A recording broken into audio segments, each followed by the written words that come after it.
Bom, turma, tivemos a primeira parte da nossa aula com um teste sendo realizado aqui para vocês acompanharem, né? O atleta realizou um teste ali na esteira com análise de gases. A gente vai falar um pouquinho agora, né, continuar esse tópico falando sobre a determinação direta do VO2 máximo. A gente vai ver alguns indicadores do teste dele ontem, falar um pouco sobre alguns protocolos para ilustrar para vocês as possibilidades que vocês terão, né, ao longo do trabalho aí de vocês como treinadores, como fisiologistas e trazer também um pouco mais da realidade, né, do que pode ser feito no dia a dia de vocês. Então, o mais importante que a gente tem que ter em mente sobre a determinação do VO2 é que ele pode ser feito de forma direta ou indireta.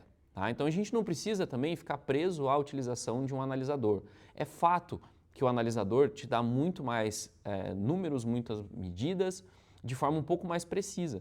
Mas a gente tem a opção de utilização de testes indiretos também na ausência de um analisador. Então, nós, como treinadores, não precisamos ficar presos especificamente à utilização de uma análise de gases. Como eu disse antes, é óbvio que ela vai nos trazer muitos indicadores que um teste indireto não vai dar. Tá? E eu vou falar um pouquinho sobre eles agora. Sobre a utilização dos equipamentos, tá? É importante a gente estar atento ao que nós temos de fato em mãos para realizar a testagem e medir o VO2. Tá? Não adianta nada eu querer fazer com o analisador se eu não tenho acesso, se é de difícil acesso na minha região, na minha cidade, e o meu aluno muitas vezes não tem condição de realizá-lo. Então é importante que eu olhe para o cenário que eu tenho em mãos, veja o tipo de equipamento que eu tenho para poder utilizar e fazer essa medida, seja ela de forma direta ou indireta. Quando eu olho para os equipamentos que são possíveis de utilização e tem protocolos validados para medida do VO2, a gente lista em primeiro estágio, né, a esteira, que é muito comum de utilização, presente em muitas academias, então se torna um pouco mais tranquilo e fácil de utilizar. Na sequência, o ciclo ergômetro, que é a nossa tradicional bicicleta, o remo ergômetro, a possibilidade de utilização em alguns protocolos dos testes realizados em banco, a opção de utilização de pista quando é possível, né, ou de medidas em pistas e parques quando é possível ter essa medida marcada ali no chão ou ser utilizado de alguma outra forma essa medida de distância e tempo. E a utilização de testes realizados em quadra, em ambiente indoor, que muitos esportes coletivos utilizam esse tipo de testagem. Tá? Então é importante, como eu falei no início, que a gente esteja atento ao que nós temos de possibilidade de realização desse teste primeiro, antes até de escolher o protocolo ou a forma que vai ser realizado. Lembre-se que a logística nesse ponto vai fazer muita diferença. Não adianta a gente querer, né, trazer um teste de utilização de um esporte específico lá, sendo que eu não tenho a mesma realidade no meu dia a dia aqui. Então, primeiro ponto, esse é o mais importante. Observar qual é o teste que eu vou utilizar de acordo com as ferramentas, os materiais que eu tenho em mãos. Tá? Então, o teste em esteira, que é muito comum, como eu falei, nas academias todas têm esteira, existem vários protocolos para serem utilizados e validados. O que eu tenho que observar aqui agora? Bom, se eu tenho a esteira para utilizar, se eu tenho protocolos para utilização, eu tenho que observar qual protocolo que se adapta mais à realidade do meu indivíduo. Então, nessa série de protocolos que a gente lista aqui do lado, cada um é validado para um perfil de público, tem que ver qual que é a melhor associação entre o teste que eu vou realizar, né, e o indivíduo que eu estou avaliando. Tá? Então, não vale a pena eu escolher um teste que não se adeque àquela realidade do indivíduo. Então, é muito importante observar também quem eu estou avaliando nesse processo. Tá? E aqui, um protocolo muito comum, tá? Muito popular de ser utilizado, muito seguro também, que é o protocolo de Bruce. Tá? Ele tem uma série de estágios, né, como a gente pode ver aqui do lado, aonde a gente tem velocidade, inclinação e o tempo a cada estágio. Então fica muito simples para o treinador, né, utilizar esse tipo de testagem, porque já está tudo pré-determinado, ele não precisa fazer grandes ajustes, basta utilizar depois as equações e fazer a predição do VO2. Mais importante ainda, e se possível, é que ele também tem em mãos um medidor de frequência cardíaca, né, uma fita de frequência cardíaca, hoje muito fácil de adquirir e sincronizável, né, com os telefones celulares por Bluetooth. Então hoje as fitas têm essa possibilidade, um aplicativo no telefone já resolve essa conexão e o treinador consegue ter um bom protocolo, um protocolo válido e seguro, sendo utilizado com uma medida ainda junto de frequência cardíaca que pode contribuir, né, na hora de determinar o VO2 máximo na fórmula de medida indireta. Esse protocolo tem duas variáveis principais que vão alterar a cada estágio. Então, o primeiro ponto é a velocidade, que vocês podem notar, ela não tem uma progressão pontual, mas ela tem um número muito preciso a ser utilizado. Então, passa de 2,7 km por hora para 4 km por hora, 5,4 e assim ela vai progredindo gradativamente. Só que tem um outro detalhe aqui bem importante nesse protocolo, que o treinador tem que estar atento na hora de coletar, que é justamente a inclinação da esteira. É uma medida de inclinação que vai sendo gradativa, como a gente pode ver, e o treinador tem que estar atento à esteira se ela permite essa inclinação também. Então, muito importante que o treinador esteja atento ao protocolo, como eu falei anteriormente. Né? Não é simplesmente escolher um instrumento, não é simplesmente escolher um protocolo e aplicá-lo. Eu tenho que observar se eu tenho as condições de aplicar esse protocolo, e o protocolo de Bruce me pede que uma esteira atinja essa inclinação de até 20% para atender, né, ao protocolo da forma mais adequada. Tá?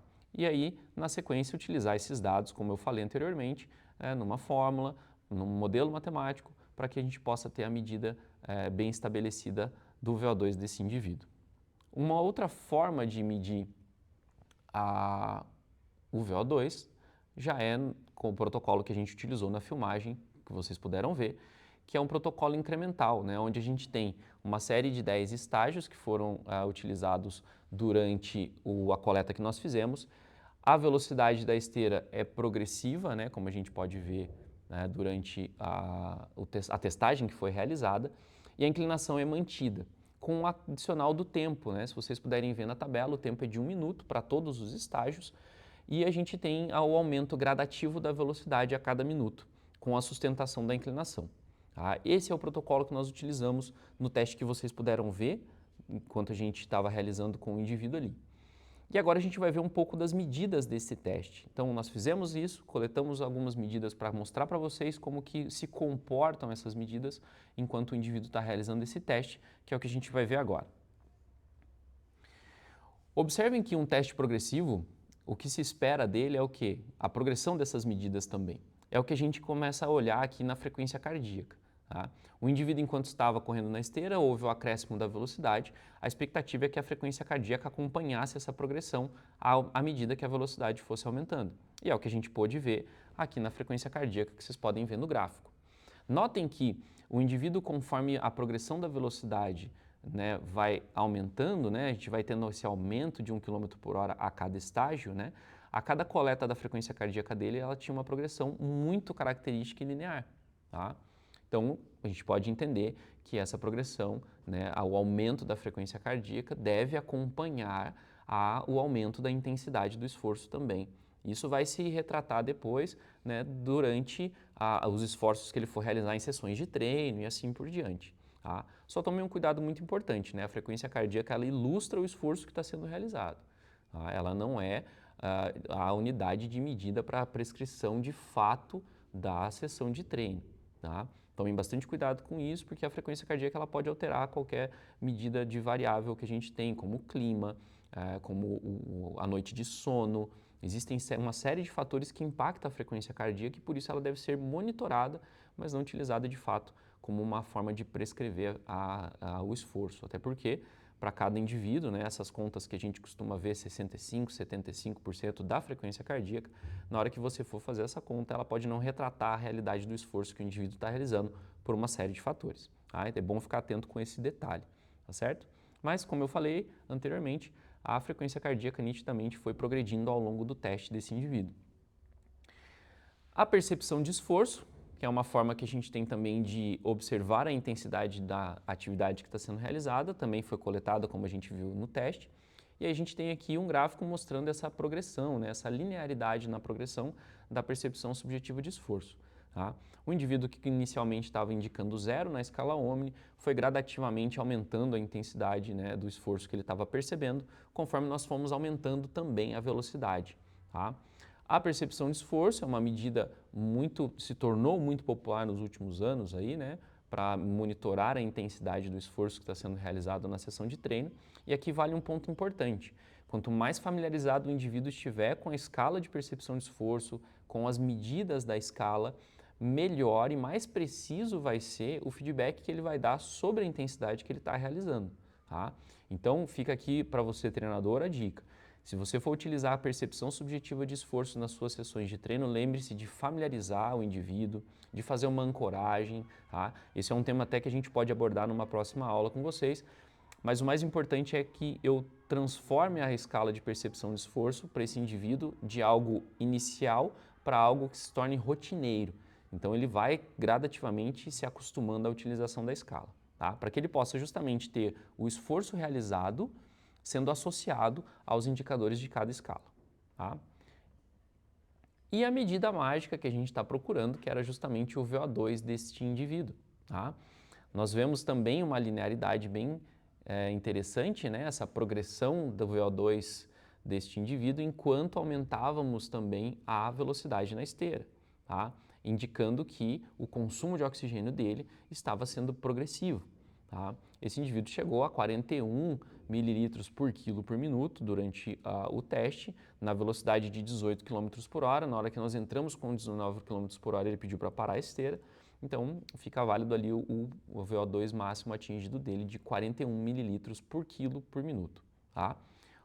Um ponto importante aqui é a gente observar, né, que por mais que os indivíduos possam ser capazes de produzir grandes velocidades, nem sempre, né, isso vai se retratar num aumento de fato do VO2 máximo, principalmente porque em alguns indivíduos ele consegue produzir a força e a demanda, né, mecânica do movimento, mas em muitos casos o VO2 pode entrar num platô, tá? Isso é inclusive uma condição para que o teste seja de fato considerado o máximo, tá? Então, o que a gente pode levar desse teste, né, e dessa aula? Aqui eu não posso me fixar especificamente a tirar uma medida de VO2, né, me prender a um acessório ou um equipamento, né? Então, na ausência dele, eu tenho formas indiretas de medir esse VO2 desses indivíduos, que os trabalhos que eu vou realizar na sequência, né, se eu tenho uma medida de VO2 em mãos, eu vou reavaliá-lo, então é importante que eu tenha condições de utilizar os mesmos instrumentos para medir, tá? E principalmente que eu tenho que observar essa progressão, como a gente mostrou nos slides anteriores, de frequência cardíaca, de percepção subjetiva de esforço e da própria medida de VO2 máximo desse indivíduo, tá?